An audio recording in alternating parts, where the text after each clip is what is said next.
భారతీయ జనతా పార్టీతో ఎలాంటి విభేదాలు లేవు, రావు భవిష్యత్తులో. జనసేన కూడా చెప్పినట్టే ఉంటుంది. ఇక ముగ్గురం కలిసి ఉంటే ఇంకా ప్రత్యర్థికి మళ్ళీ ఇంకొకసారి చుక్కలు చూపించవచ్చు అనేది ఏమైనా ఉందా? ఉండొచ్చు. అది 5 ఏళ్ళుగా తర్వాత కదా సహజంగా. కాకపోతే 5 ఏళ్ళు నీ పాలనకి కదా రిఫరెండం ఇచ్చేటప్పుడు. అంతే కదా.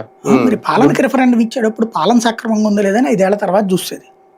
ఈలో పాలన చక్క పెట్టుకో ముందు. ఏడాదికే గుడ్ గవర్నెన్స్ అని చెప్పి వాళ్ళు సర్వేలు చెప్తున్నా. ఐవీఆర్ఎస్ సర్వే ఇదివరకు కూడా చంద్రబాబు నాయుడు ఓడిపోయే ముందు రోజు కూడా 99% మంది సంతృప్తితో ఉన్నారు, ఆనందంతో.